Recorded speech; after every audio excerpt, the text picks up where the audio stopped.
Said, apa kabar? Selamat pagi Pak, Alhamdulillah Pak, kabar sehat. Sehat Pak ya, Alhamdulillah Pak. Jadi seperti ini Pak, saya sebelumnya mau mengucapkan syukur alhamdulillah nih Pak. Bapak bersedia saya minta menjadi coach Pak di kegiatan supervisi akademik. Oke. Alhamdulillah Pak, sebenarnya saya senang sekali Pak. Menurut saya ini akan menjadi pengalaman ya, dan pemahaman yang baru bagi saya. Ya. Terlebih lagi saya adalah guru kelas 4 yang mengimplementasikan kurikulum merdeka. Nah, jadi ini pelajaran banget buat saya. Oke. Jadi Pak Said merasa tertantang gitu Pak ya? Iya betul Pak. Oke baik Pak, kita mulai saja nih Pak. Siap. Kira-kira tujuan pembelajaran yang akan Bapak bawakan dalam pembelajaran nanti apa nih Pak? Ya baik Pak. Tujuan pembelajaran saya ada 2 Pak.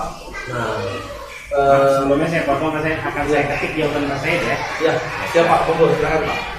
Nah jadi tujuan pembelajarannya ada 2. Ya, siap. Nah, yang pertama, peserta didik dapat menyampaikan contoh sikap dan perilaku, Iya. menjaga dan merusak kebinekaan. Itu yang pertama. Jangan sampai merusak kebinekaan. Iya, gitu, jangan sampai merusak karena kan zaman sekarang lagi Ya. heboh nih ya. Baik. Lalu yang kedua, peserta didik untuk mendalami materi Ya. tentang hidup rukun Siap. dalam keberagaman di lingkungan sekitarnya. Oke. Nah, seperti ini Pak. Wah, seru kayaknya nih, menarik nih Pak Said. Lalu menurut Pak Said, kira-kira area yang ingin Bapak kembangkan nih apa nih Pak?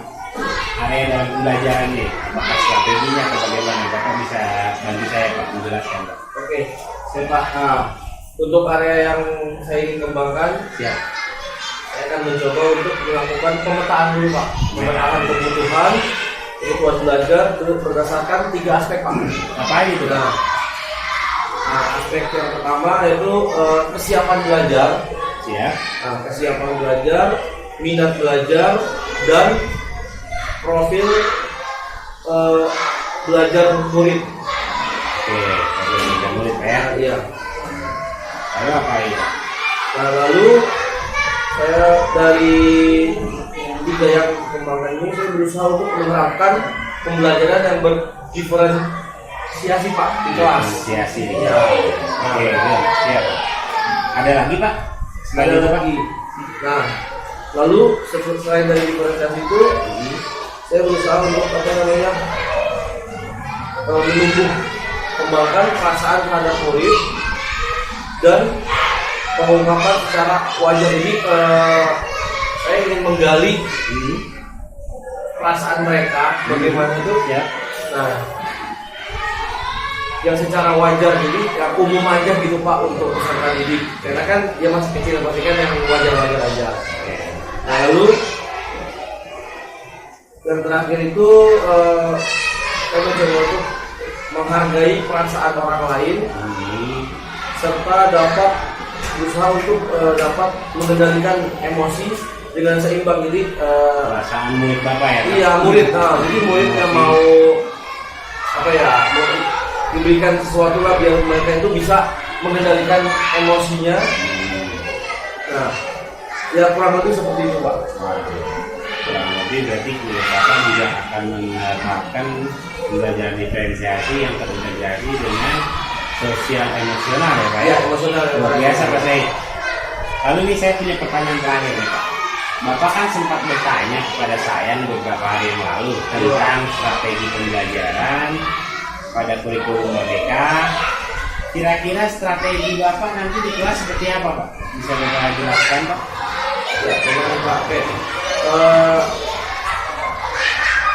Untuk strategi pembelajaran, saya akan mencoba untuk memahami yaitu pembelajaran yang berdiferensiasi gitu Pak, yang terintegrasi dengan kompetensi sosial, emosional, dan menerapkan diferensiasi konten, proses, dan juga produk.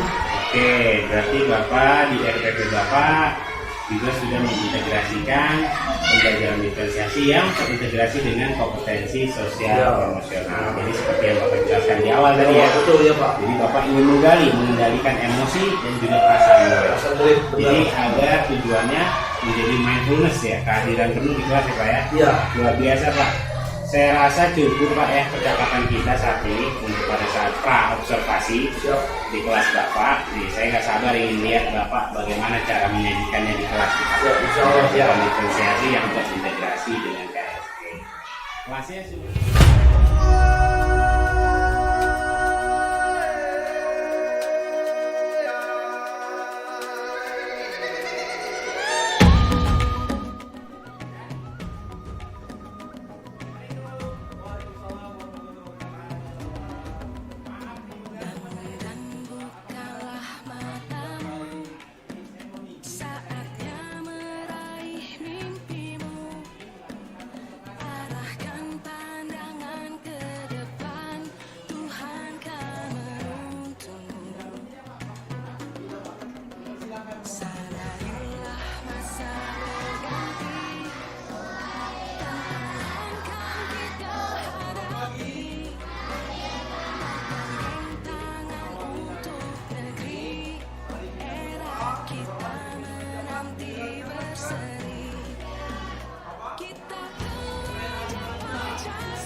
Waalaikumsalam warahmatullahi wabarakatuh. Selamat pagi Pak Said. Alhamdulillah sudah bersedia menyempatkan waktunya nih untuk kegiatan coaching.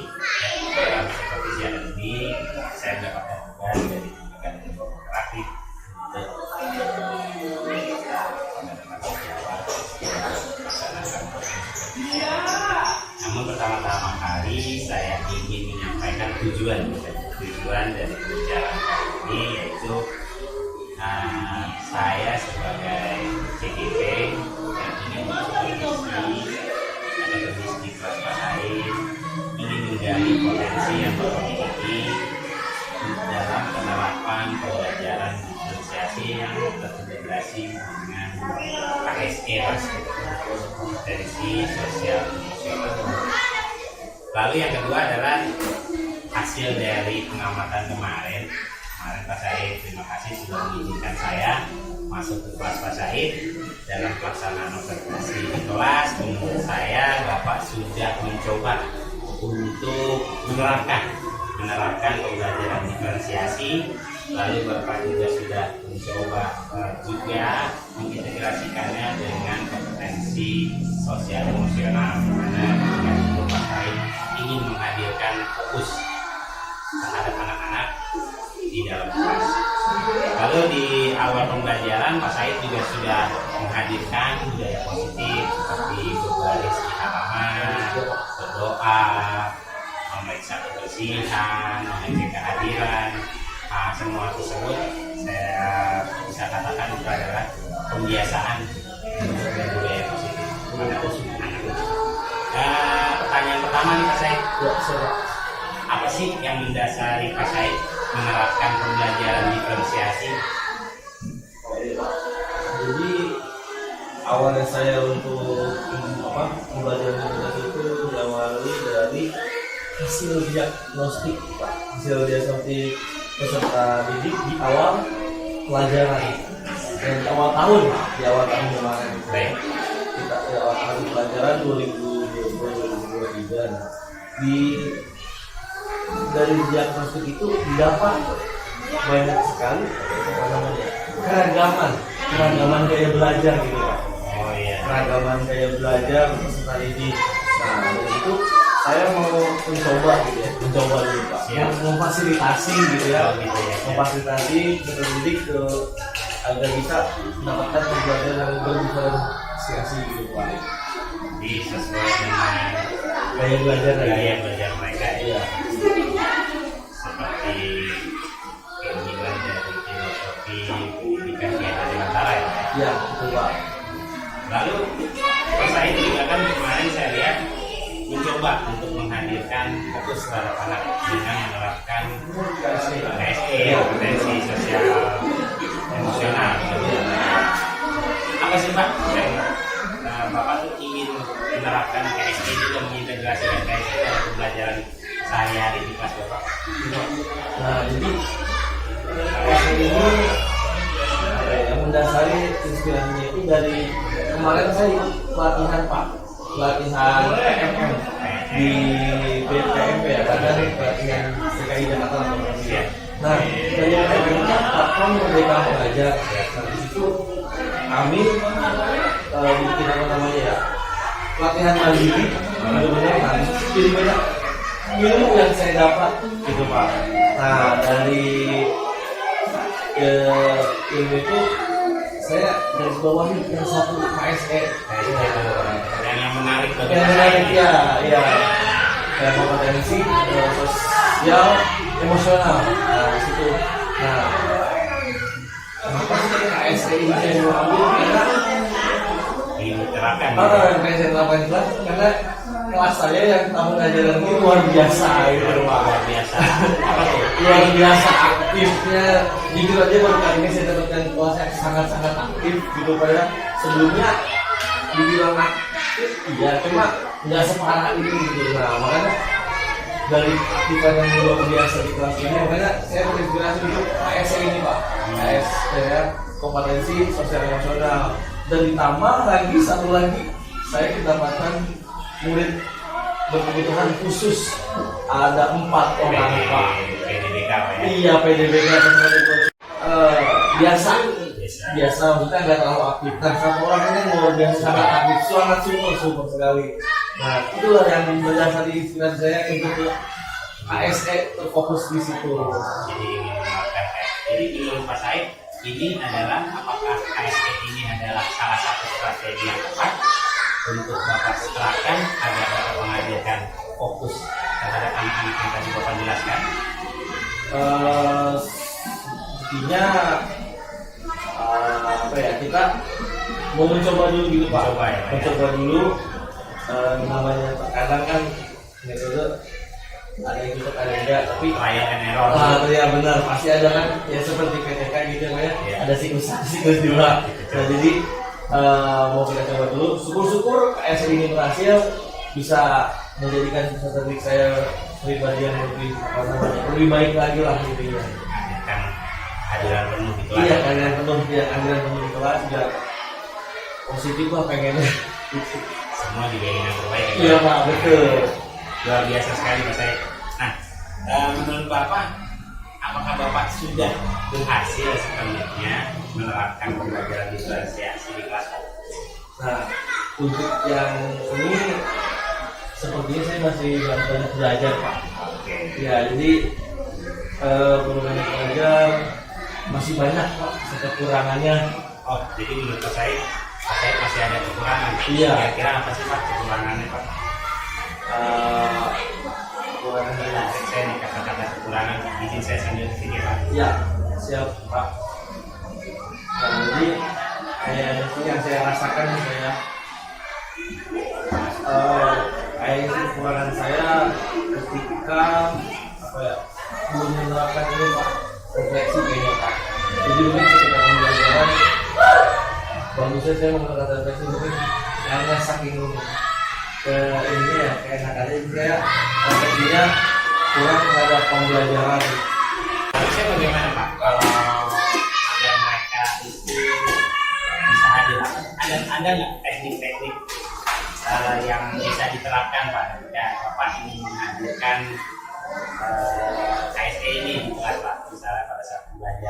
seperti apa Pak cara Bapak menerapkan? Apa ya? Seharusnya mungkin apa ya? Ya, Seharusnya mungkin saya bisa menyediakan bahan ajar yang lebih variatif kali ya, yang lebih variatif pada peserta didik gitu, biar mereka apa ya, tertarik gitu ya. eye catching. Nah iya, kita bahasa yang gitu keren ya. Bagus juga Pak ya. Jadi menurut Bapak mungkin bisa menyediakan pembelajaran yang lebih variatif juga. Iya. Seharusnya ketika mereka sudah paham apa yang akan mereka lakukan, itu adalah salah satu cara Bapak menghadirkan pembelajaran. Iya. Nah, terus apa yang Bapak bisa lakukan selain hal-hal yang tadi Pak, yang lainnya selain menghadirkan pembelajaran yang lebih variatif untuk menghadirkan fokus terhadap anak? Iya. Tadi kan yang di awal saya ingin lebih apa namanya ya, biar mereka tuh lebih fokus juga kan, lebih fokus terhadap pembelajaran saya, agar mereka itu nggak sibuk sendiri gitu, sibuk sendiri. Nah, tapi pada kenyataannya emang nggak mudah gitu ya. Iya. Tapi saya mau terus mencoba. Nah, Iya. mungkin saya akan mencoba lagi untuk berlatih menerapkan teknik stop Pak, STOP gitu. Iya, STOP.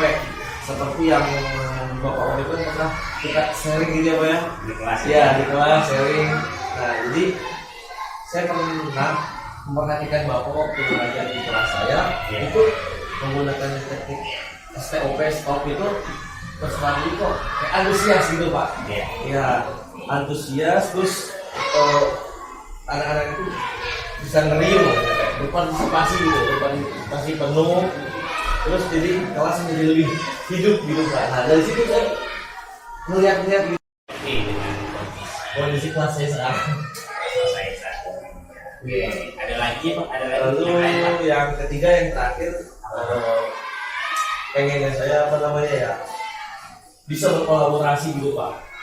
Kita sekarang lagi kolaborasi nih. Iya, tapi kolaborasi dalam hal lalu sedikit gitu ya. Ya. Pengennya lebih luas lagi, lebih banyak lagi, biar dapat apa namanya masukan-masukan baru buat pribadi saya dan untuk kelas saya gitu. Saya kan pernah waktu itu membentuk ya Pak, namanya komunitas praktisi ya Pak ya. Iya, Mungkin Pak Said nanti bisa bantu saya terus apa namanya agar komunitas kita ini praktisi di sekolah SD Cijan 51 bisa secara berkelanjutan ya Pak. Nanti Ya. bantu saya Pak ya. Ya siapa? Saya pengen banget karena ilmu saya masih sedikit, jadi saya pengen banyak menggali lagi. Saya rasa cukup sudah Pak Said, semua informasi yang saya ingin gali dari Bapak sebenarnya sudah